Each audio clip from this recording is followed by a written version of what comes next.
Good morning বন্ধুরা, HD লাইফে তোমাদের সবাইকে স্বাগত জানিয়ে শুরু করছি আজকের ব্লগ। কেমন আছো তোমরা সবাই? আশা করি ভালো আছো, আমিও ভালো আছি। তো বন্ধুরা, চলে গেছিলাম সকাল সকাল ফুল তুলতে, আর ফুল তুলতে এসে আবার গেছিলাম বাজারে। তো দেখো বাজার থেকে আমি কি কি এনেছি, তো ব্যাগটা ধরেই আমি ঢেলে দিচ্ছি। তো দেখো ব্যাগের মধ্যে দুটো ডিম আমি এনেছিলাম, আমার একদমই খেয়াল নেই, আমি উল্টো করে ধরে ঢেলে দিলাম ব্যাগটা থেকে জিনিসগুলো। ভাগ্যিস ডিম দুটো ফাটেনি।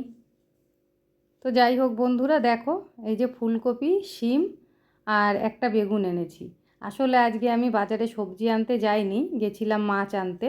তো মাছও এনেছি। তো আসার সময় দেখলাম ফুলকপি একটুখানি না আগের থেকে দামটা কমেছে দেখলাম, তো নিয়েই নিলাম। আসলে আমি যেই দোকানটা থেকে মাছ নিচ্ছিলাম, তার পাশেই একটা মাসি বিক্রি করে ফুলকপি। তো বারবার বলছিল যে মাসি নিয়ে যা নিয়ে যা। তো ভাবলাম তাহলে নিয়েই নিই, বারবার করে বলছে যখন। তো দেখো আমি আজকে শোল মাছ এনেছি। তো আজকে অনেক দিন পরে বাজারে গিয়ে দেখলাম শোল মাছ উঠেছে, আর আমাদের ঘরে মোটামুটি শোল মাছটা সবাই খুব ভালো খায়। তো সেই জন্যই নিয়ে নিলাম। আর এদিকে দেখো চিংড়ি মাছ এনেছি। আর এই চিংড়ি মাছটা আমি এনেছি আগের দিন বাজারে গেছিলাম যেদিনকে, তোমাদের দাদা ভাইয়ের আমি একটা লাউ এনেছিলাম। একদিন একটু ডালে দিয়েছি, আর বাকিটুকু রয়ে গেছে, ওটাই করব বলে। তো বন্ধুরা দেখো প্রথমেই আমি লাউটাই বসাবো, কেননা লাউটা কেটে নিয়ে আমি রেডি করে নিয়েছি। আর সেই জন্য চিংড়ি মাছটা আমি আগে ভেজে নিচ্ছি। এদিকে চিংড়ি মাছটা ভাজা হচ্ছে, আর ওইদিকে দেখো একটা বাটির মধ্যে আমি দুটো ডিম সেদ্ধ বসিয়ে দিয়েছি। ডিমটা আমি ছেলের জন্য সেদ্ধ বসিয়েছি। আর এইখানে এই দেখো লাউ কুচিয়ে নিয়েছি।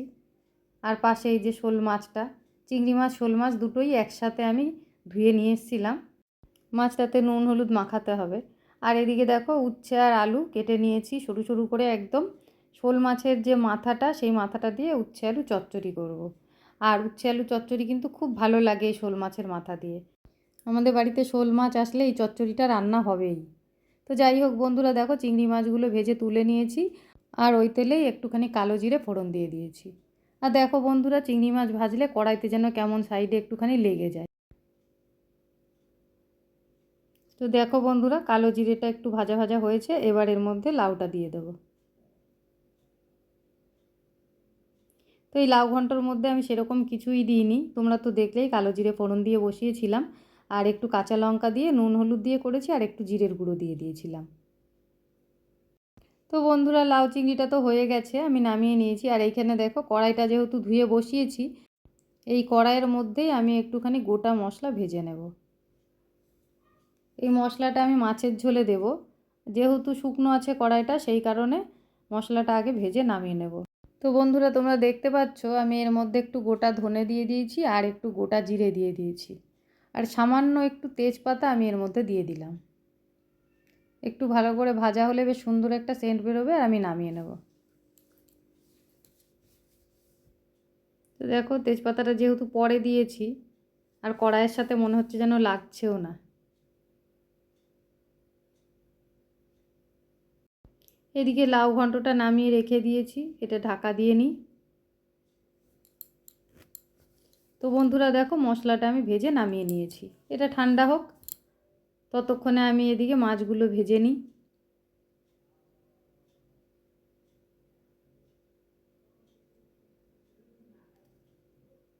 তো বন্ধুরা দেখো মাছগুলো আগে ভেজে নিয়েছি, ভেজে সব নামিয়ে নিয়েছি।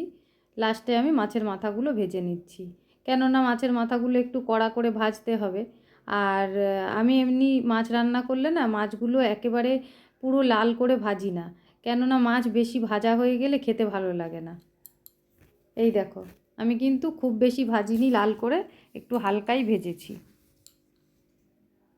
আর যেহেতু জ্যান্ত মাছ, বেশি ভাজলে এমনিও ভালো লাগবে না। তো বন্ধুরা দেখো ওদিকে মাছ ভাজা তো আমার হয়ে গেল, এবার উচ্ছে চচ্চড়িটা আমি বসিয়ে দেবো।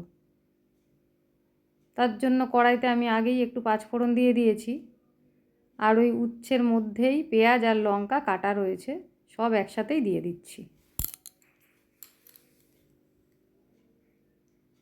তো বন্ধুরা দেখো এর মধ্যেও সেরকম কিছু মশলা আমি দিচ্ছি না, তোমরা তো দেখলেই পেঁয়াজ কুচিয়ে রেখে দিয়েছিলাম একবারে সবজিটার সাথেই।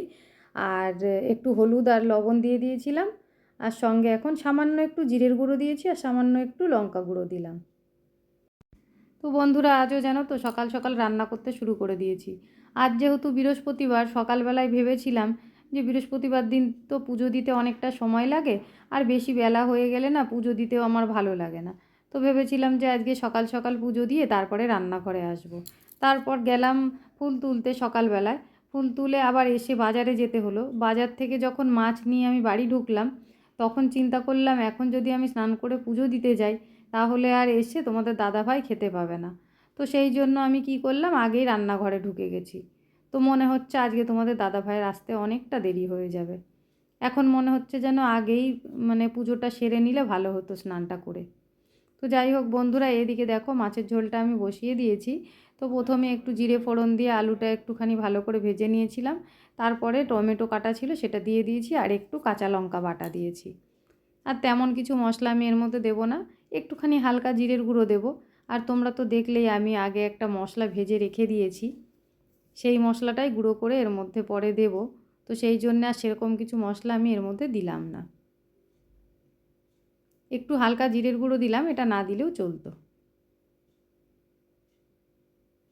আর লঙ্কার গুঁড়োটা তো দেওয়া হয় একটু কালারের জন্য, কেননা তোমরা দেখলে আমি লঙ্কাটা একদমই কাঁচা, একদম সবুজ লঙ্কাই বাটা দিয়েছি তরকারিতে।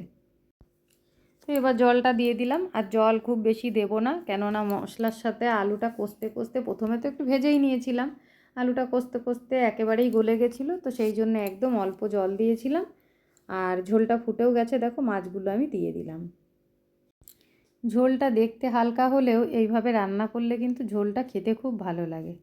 তো বন্ধুরা দেখো, আমি যে মশলাটা ভেজে নিয়েছিলাম ওটাই গুঁড়ো করে কিছুটা এর মধ্যে দিয়ে দিলাম। হয়ে গেছে আমার রান্না।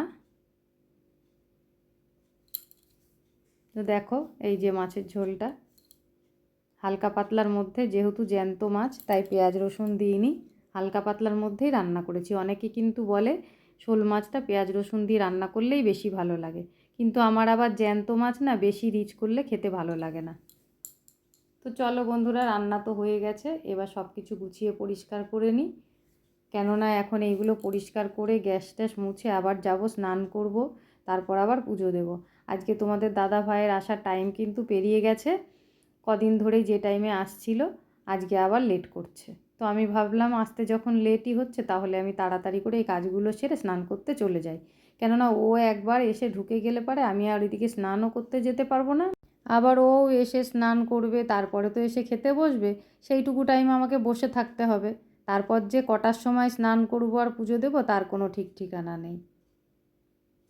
আজ সকালে যে ভেবেছিলাম যে আগে স্নানটা করে পুজো দিয়ে তারপরে রান্নাঘরে যাই, পরে কিন্তু আবার ভাবলাম এসে খেতে পারবে না, সেই জন্য রান্নাঘরে চলে আসলাম। তো ওইটাই আমি ভুল করেছি জানো তো। আজকে আর ওই টাইমে তোমাদের দাদাভাই আসেনি, ওর আসার টাইমটা কিন্তু পেরিয়ে গেছে, আর এদিকে আমার কাজও শেষ হয়নি। তো সকাল সকাল যদি চান করে পুজোটা দিয়ে তারপর আমি রান্না করতে আসতাম, তাহলে কিন্তু এখন আর কোনো চাপ থাকতো না। কি করব বলো, কি করে জানবো যে আজকে আবার ওর আসতে দেরি হবে। তো এই গ্যাস মোছার আগে জানো তো ঠাকুরের বাসনগুলোও আমি মেজে নিয়েছি। এবার স্নানটা করব, করে তারপর পুজো দিতে বসবো। এবার যেহেতু ওর আসতে দেরি হচ্ছে, আমাকে তাড়াহুড়ো করেই এখন যেতে হবে স্নান করতে, নাহলে একবার যদি বাড়িতে ঢুকে গেল তাহলে আর আমার স্নান হলো না। তো চলো বন্ধুরা, এই কাজটুকু সেরে স্নান করে তারপরে আবার আসছি। তো বন্ধুরা দেখো, স্নান করে পুজো দিয়ে তারপরে এই যে খেতে বসে গেছি এসে, আর তোমাদের দাদাভাইকে আগে খেতে দিয়ে দিয়েছি রোজকার মতন, তারপরে এই দেখো আমি সাজিয়ে নিয়ে বসেছি। তো বন্ধুরা কি কি রান্না করেছি না করেছি সেগুলো তো তোমাদের সবই দেখিয়েছি, তোমরা দেখলে এতক্ষণ ধরে, সেই জন্যে আর বললাম না আলাদা করে। তো আমার আজকের ভিডিওটা তোমাদের কেমন লাগলো অবশ্যই কিন্তু কমেন্ট করে জানিও, আর লাইক করো, আর যদি চ্যানেলে নতুন হয়ে থাকো চ্যানেলটাকে সাবস্ক্রাইব করে আমার পাশে থেকো। চলে আসবো আবার নতুন ভিডিও নিয়ে, ততক্ষণের জন্য টাটা বন্ধুরা।